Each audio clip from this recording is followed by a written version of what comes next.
درود به شما بینندگان عزیز، امیدوارم که حالتون خوب باشه هر جای این کره خاکی که هستید. من دانیال هستم، با سری برنامه‌های گام بعدی در خدمت شما عزیزان هستیم، به همراه خواهر لویز مخوف. خواهر لویز، باعث افتخاره که کنار شما هستم و یک برنامه دیگه میتونیم با هم داشته باشیم در رابطه با ادعاهای عیسی مسیح. مشتاقانه منتظرم برای این ساعتی که با هم داریم. عزیزید میتونید اگه عرض سلام میدید بفرمایید و بریم سراغ مبحث. ممنونم دانیال جان. بله، همطور که گفتم مشتاقانه بی‌صبرانه منتظر هستم که با شما بینندگان عزیز هم سلام و احوالپرسی بکنم، هم بگم که چقدر خوشحالم که همراهی شما رو داریم. امیدوارم این برنامه‌ای رو که الان می‌خوایم در مطلبی رو که صحبت بکنیم جلب توجه شما رو بکنه و از یک جنبه دیگه‌ای در واقع به ادعاهای مسیح نگاه بکنیم. اگه اجازه بدید با آیه که میخونیم خطو بدیم به بیننده ها که بدونن موضوع برنامه امروزمون چیه.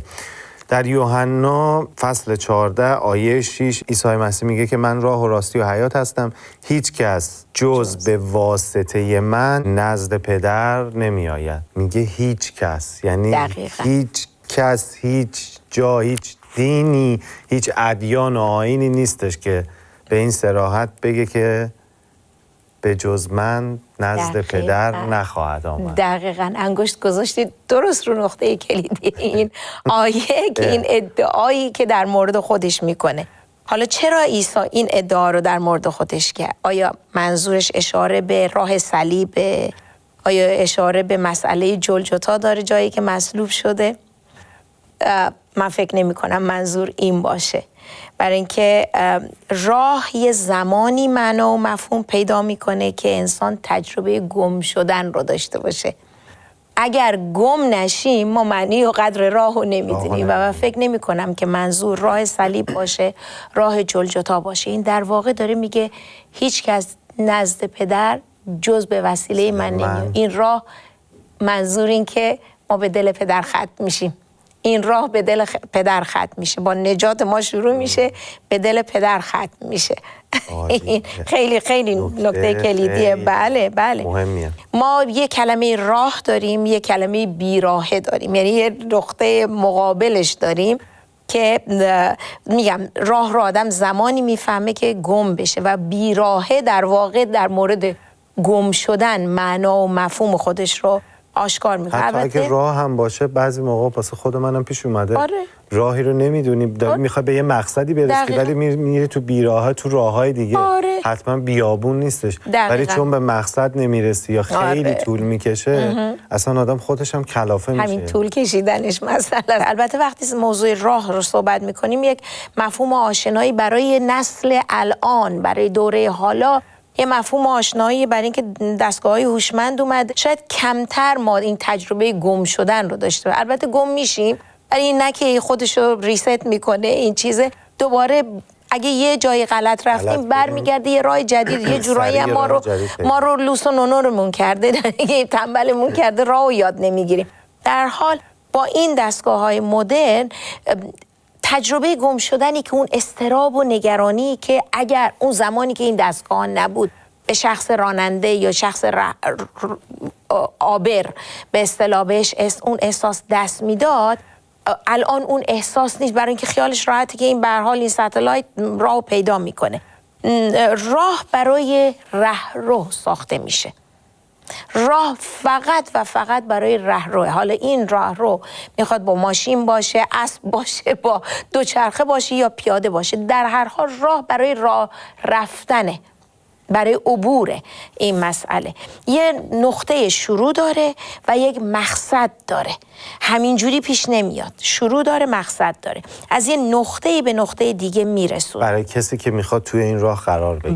بله. اول شرطه که خود ما هم اگه میخوایم توی این راه بریم خود ما بخوایم که بله میگه خواستن توانستن. خیلی نکته خوبی رو گفتید. راه یه خصوصیاتی برای خودش داره. ما میبینیم نقشه وجود داره، کتابای نقشه هست، نقشه های توی اینترنت، نقشه مسیر کشورها، شهرها، حتی داخلی به اصطلاح خیابونا، اینا نقشه داره. بدون نقشه، بدون رادار، بدون ابزارهای راهیابی در بعضی از این مشاغل اصلا نمیشه مؤثر بود. اونایی که کارهای راهسازی دارن، اونایی که چیزای به اصطلاح شغلایی دارن که مربوط به راه میشه، از نظر حالا یا راهسازی باشه یا اینکه مسیری باشه این وسط، همه اینها مهندسی باشه، یه جورایی بعضی از مشاغل اصلا نمیتونن مؤثر بشه. یه راننده راهو ندونه چطور میتونه به مقصد برسه؟ دقیقا. لازمه یک راننده، الان راننده های تاکسی تو لندن، اصلا اونایی که میگیم مینی کب، اینها بدون استثنا تمام کوچه پس کوچه همه اسامی چیزو باید بلد باشن. بخونن، راه ها رو اینقدر امتحانش سخته، امتحانش سخته، از میگن کنکور پزشکی گویا سخت‌تره. بعد تمام نقشا، بعد یه وقت میبینی یک اسم یک خیابون در چندین منطقه مشترکه، این طرف باید کد پستی رو بدونه چیه و اینا رو همه رو امتحان میگیرن. خب این شغله. بعضی از مشاغل اگر راهو ندونن واقعا موثر نیست، از جمله رانندگی خلبانی، هر چیزی که به حمل و نقل، به عبور از نقطه به نقطه دیگه باشه، فضانوردی، همه اینها شامل دانستن راهه. راه برای اینها به اصطلاح مفهوم پیدا میکنه. عیسی خودش رو به راه تشبیه میکنه. گفتیم هر چی که من هستم رو ادعا میکنه، بعد پسوندش یه چیزی هست که به شکل تمثیلی عیسی استفاده میکنه برای اینکه جنبه الوهیت خودش رو نشون بده، بفهمونه به شنوندگان. اگه راهی نباشه به نظر من مثل یه آدمی میمونه که توی کویر سردرگمه، بله. دور خودش داره میچرخه، مسیر رو نمیبینه، یا همش سراب میبینه. بله. ولی وقتی که عیسی مسیح میگه من راهم، میگه به جای اینکه این همه سرگردون باشه، این طرف بچرخی، هی بری سراغ این دین، بری سراغ اون آیین، حتی به وجود خدا شک بکنی، بگی اصلا خدایی وجود نداره، میگه من امتحان کن، بیا تو این راهی که من بهت میگم باش.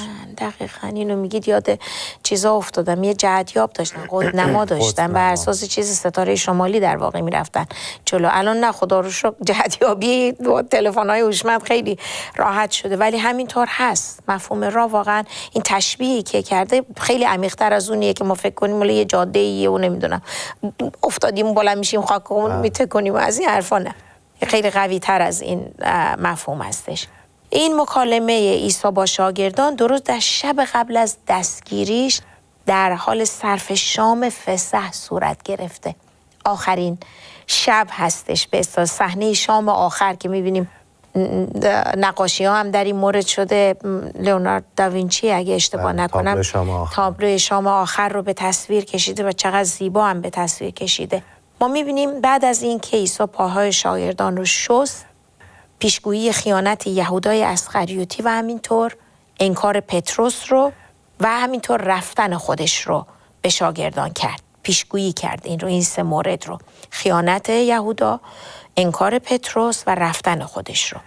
فکر شاگردان با مسئله عیسی، این که عیسی به کجا میره مشغول شد و این که چرا خودشون نمیتونن باهاش برن. یعنی اون لحظه برای شاگردان این یه معضل فکری شد. این کجا میخواد بره که ما نمیتونیم بریم؟ چرا او بره ما نریم؟ کجا میره ما خبر نداریم؟ چون یه مفهوم ناآشنایی بوده. شما تصورشو بکنید این همه سال، 3 سال دارن باهاش در مکتبش هستن و دارن ازش یاد میگیرن ولی ندونن که کجا میخواد بره. فکرشون به این مشغول شد. ولی ما در این باب از آیات 1 تا 6 ما دقت بکنیم به حرفایی که عیسی میزنه. این نتیجه رو میده این حرفاش که شناخت او نهایت معنا و موفقیت زندگی روی زمین نیست، موفقیت‌های زمینی، بلکه او تنها راهه که پدر آسمانی رو ما از این طریق، از این راه میتونیم بشناسیم. شما خوندید که هیچ کس جز به وسیله من نزد پدر نمیره. در واقع راهی رو نشون میده که ما از این راه حقیقتاً به دل پدر رهیابی خواهیم داشت، دستیابی خواهیم داشت و اینکه پدر رو به این طریق ما خواهیم شناخت. او گفت من راه هستم. ممکنه این چند تا معنا رو برسونه. اینکه او بر طبیعت انسانی ما داره انگشت میذاره که میخوایم بدونیم به کجا میریم قبل از اینکه راهو شروع کنیم. من اون قبلا وقتی که هنوز این دستگاه‌های نویگیشن راهیاب اینا نبوده، شب قبل اگه یه جایی میخواستم برم این نقشه رو من اولا از کجا شروع میکنم به کجا ختم میشه من اینو پیدا میکردم. بعد روی کاغذ به شماره 1 2 3 همینجور مینوشتم. چند دور اینو میخوندم، موقعی چیزم جایی میذاشتم که ببینم کدوم خروجی رو برم چه چیزو، اینو یادداشت میکردم و حفظ میکردم. باور کنی یه جا رو وقتی رد میکردم اینقدر دست و پام چیز میشد، ای وای من خروجی رو رد کردم، حالا سر از کجا در، دوباره برو راه رو پیدا کن، برگرد دوباره به همون مسیر. برای من خیلی به اصطلاح این مسئله گم شدن بارها اتفاق افتاده. تازه اگر اون نقشه و اون چیزو داشتیم، اگه موقعی کاغذ جدا رو کاغذ جدا موقعی باشه که آدم چیزی نداشته باشه، آره. اون نقشه اصلی رو نداشته باشه، اون راه نداشته باشه، که دیگه اصلا هیچ چی رو نمیتونی پیدا کنی. بله دقیقاً. این که عیسی میگه من راه هستم حقیقتاً چندین معنا رو برای ما میرسونه و گفتم این روی طبیعت انسانی ما، چون طبیعت انسان من میخوام بدونم کجا شروع میکنم به کجا میرم قبل از اینکه حتی راهو شروع بکنم. این شاگردان یا آدرس بیشتر انگار از عیسی میخواستن در این مورد. حالا پیچ بعدی چیه، خیابون بعدی کدومه، مثل من که دقیق مینوشتم که چی به چیه. در نهایت این سفر ایمان ما به کجا ختم میشه؟ شاگردان با این مسئله مشغول هستن. وقتی یه سفر طولانی رو ما در پیش میگیریم، حالا قبلا این دستگاه‌های رایاب ما قبل از اینکه اینا رو چیز بکنیم الان ما حتی تحقیق میکنیم ببینیم چقدر طول میکشه. حتی اگه این ساعت شروع بکنم این ساعت بمه چقدر مسیر راه است، حالا ترافیک چطوره، در نهایت کوتاه‌ترین یا سریع‌ترین یا کم ترافیک ترین رو به قول معروف به مقصد داشته باشیم. و حقیقتا الان مفهوم راه در یک بعد دیگه رفته، ولی از عمق این مفهوم که چیزی کم نشده. راه کماکان معنی خودش رو داره و همه ما به نوعی در طول روز، در زندگی، در شغل، در هر چیزی به نوعی ما با این مسئله راه و مفهوم راه آشنا هستیم و سر و کار داریم در این مورد. دقیقاً همینطوره. میخوام که در آخر صحبت شما بگم که قبل از اینکه بریم استراحت بکنیم بگم که وقتی که عیسی مسیح داره میگه که هیچ کس به جز من نزد پدر نمیاد، میگه که هیچ کس نزد من به اون حیات راه پیدا نمیکنه. وقتی تصور میکنیم که چه جایی در انتظار ماست، میتونیم به چه جایی بریم، چه لذتی ببریم اینجا در حضور پدر، پسر و روح القدس، به این فکر میتونیم فرو بریم که جای تعمق داره. حقیقتا عزیزانی هستید که اگر به عیسی مسیح ایمان نیاوردید، شما عزیزان میخوام که در این استراحت کوتاهی که میکنیم کمی تفکر کنید و ببینید که ارزشش داره تو این راه بیای و به اون حیات، به اون جایی که میگه پدر هست راه پیدا کنید یا نه. بریم یک استراحت کوتاه بکنیم، خیلی زود برمیگردیم و با شما همراه خواهیم بود.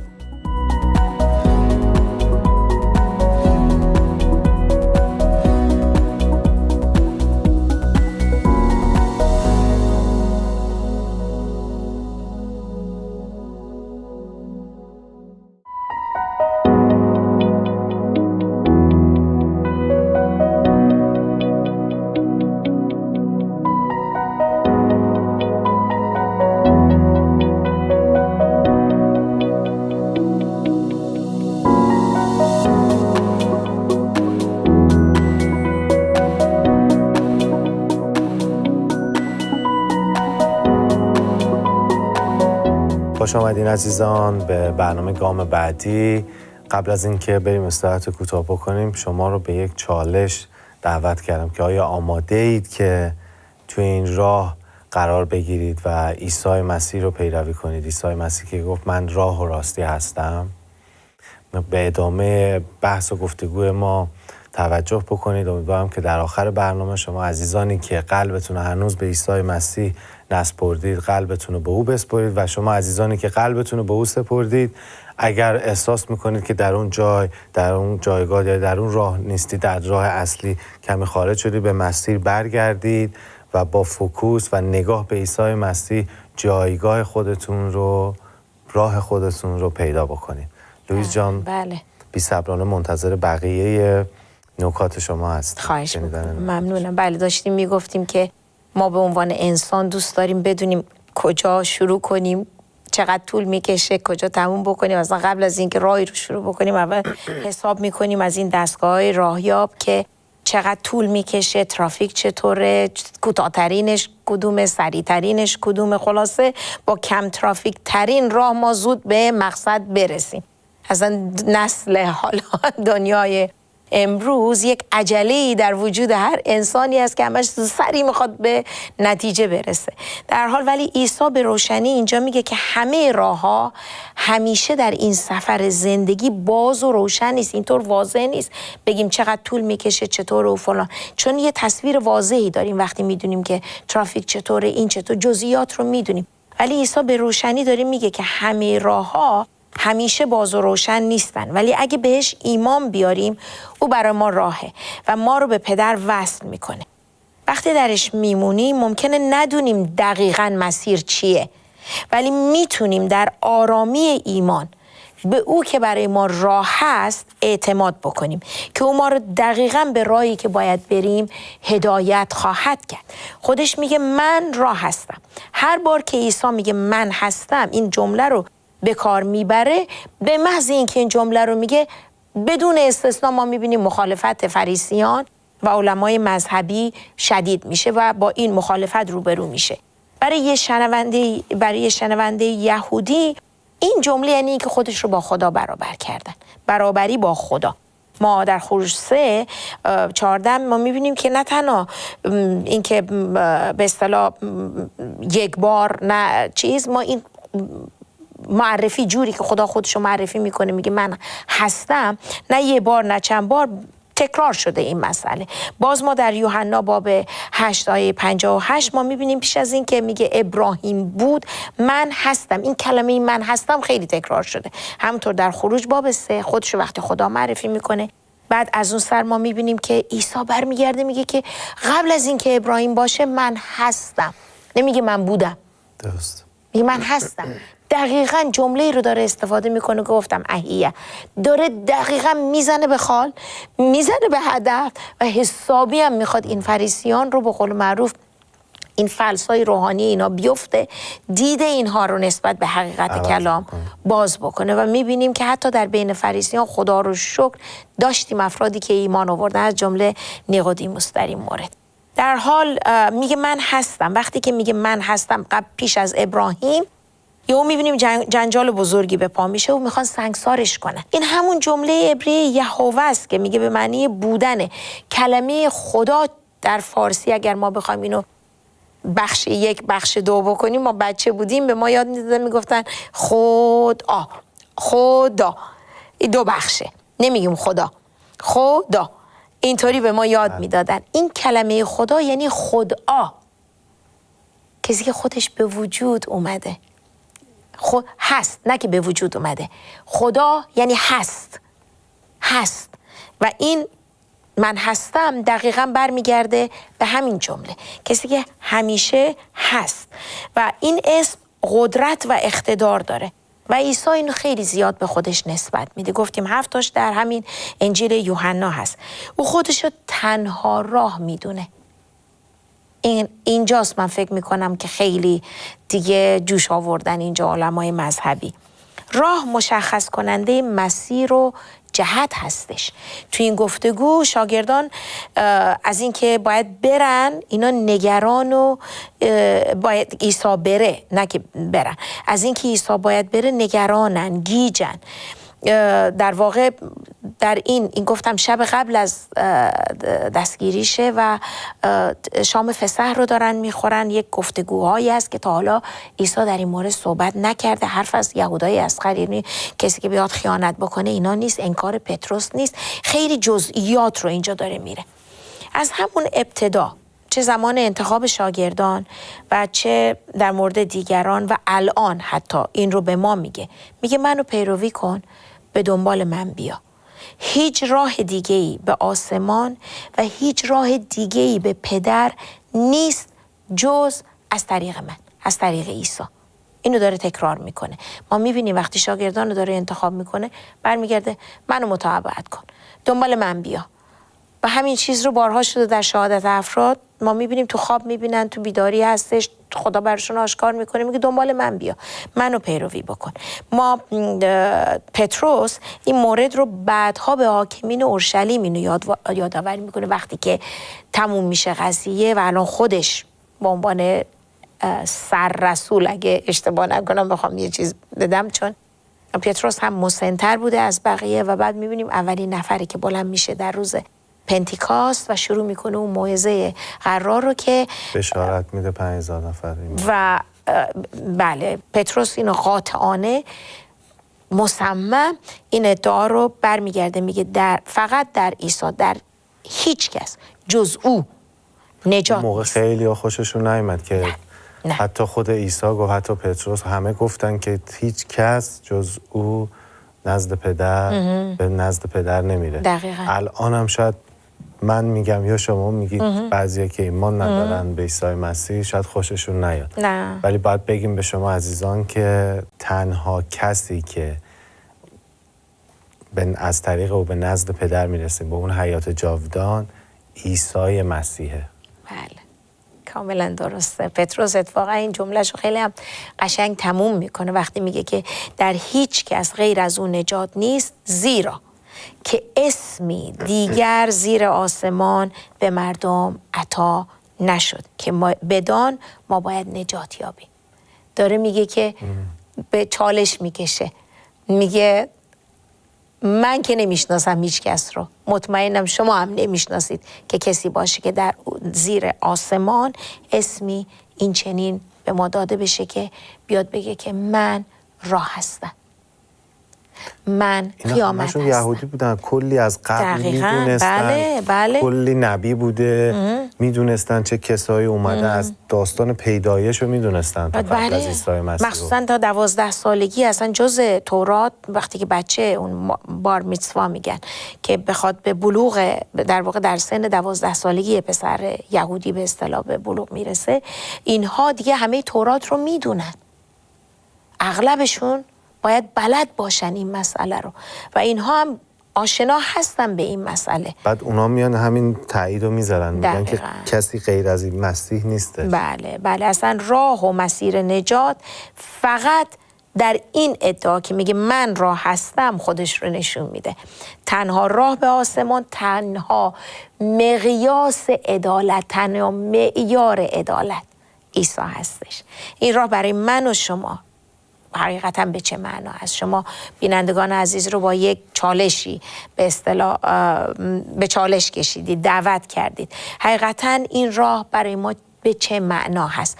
آیا حقیقتا برای موفقیت‌های زمینیه یا اینکه حقیقتا ما می‌خوایم در این راه او رو پیروی کنیم؟ اگر این هست، نکته دوم است که می‌خوایم او رو پیروی کنیم، چگونه می‌خوایم او رو پیروی بکنیم؟ و ما می‌بینیم که شاگردان دعوتش رو شنیدن و جواب مثبت دادن به عیسی. تا گفت دنبال من بیا، یا یک طرف تو رو نمیدونم چیز ماهیگیری، اصلا بیزنس باباشو ول کرد و دنبال عیسی رفت. من و شما چطوریم؟ من و بینندگان عزیز ما چطور نسبت به این دعوت چه پاسخی میدیم؟ چطور دنبال اون میریم؟ متی خرجی داشت خراج میگه. بله. وقتی بهش گفت منو پیروی کن، همه چی رو ول کرد. میز و دم و دستگاهش رو همه چی رو ول کرد، رفت دنبال عیسی. دقیقاً. ببینید با چه اقتداری گفت. اقتدار در صدای بلند نیست. گاهی وقتا ما پدر مادرها حس میکنیم که باید یه ذره صدامون بالاتر بره که بچه گوش بده. اقتدار در صدای بلند نیست، در نحوه گفتنه. به چه صورت ما ادعایی رو میگیم و ارائه میدیم تا چقدر به کجا این که از دهن ما پرواز کرد کجا میشینه. در حال گفتیم شاگردان دعوتش رو شنیدن و جواب مثبت دادن. این دعوت برای ما هم هست. اونا کلامش رو گرفتن و ازش اطاعت کردن. گناهانشون رو به عیسی به عنوان خداوند اعتراف کردن. همین شاگردان خداوندشون. اونا دیدن که او چطور مصلوب شد و شاهد قیام او بودن و اینها شاهد بودن که او به اینها حیات تازه عطا کرد از طریق روح القدس. یوحنای رسول در رسالاتش، همینطور در کتاب مکاشفه و در خود همین انجیل یوحنا اینطور می نویسه، میگه ما شاهد بودیم، ما دیدیم، ما شنیدیم، ما چشیدیم، ما شاهد بودیم که عیسی این خدا در میان ما زندگی کرد، در میان انسانها خیمه زد. این کلمه اومد، انسان شد، در میان ما زندگی کرد. بعد اینو میگه کارهای زیاد، معجزات زیاد، ادعاهای زیاد، خیلی زیاد ما از او دیدیم. ولی انقدر نوشتیم، انقدر این رو به قلم آوردیم که برای ایمان آوردن کافی باشه. ادعاهای عیسی، معجزات عیسی، موعظه های عیسی، تعالیم عیسی اینقدر هست که من و شما بینندگان عزیز ما ایمان بیاریم. برای ایمان آوردن کافی است و این دعوت برای اون زمان نبود، فقط برای شاگردان نبود. من نوعی با این دعوت اومدم. این آیه باعث ایمان من شده که این عیسی راه است. برای منو به کجا کشونده. ببینید این راه من ادامه دادم، اطاعت کردم، ببینید الان کجا هستم. و این دعوت برای همه ما هست. من مطمئن هستم برای شما هم با این دعوت روبرو شدید. الان ببینید کجا هستید. خدا رو شکر برای این راه، واقعا برای این راه. مرسی لویز جان، ممنون از شما، واقعا برکت گرفتی. من فقط میخوام یه چیزی بگم که در گذشته میگفتن که همه راه‌ها به روم ختم میشه. بله. ولی در الان من و لویز جان به عنوان 2 شاهد زنده به شما میگیم یک راه هست برای رسیدن به عیسی مسیح. یک راهه که به او ختم میشه و سپردن قلب خودتون به مسیح. تا درودی دیگر شما عزیزان رو به دستهای خدا میسپارم. بدرود عزیزان.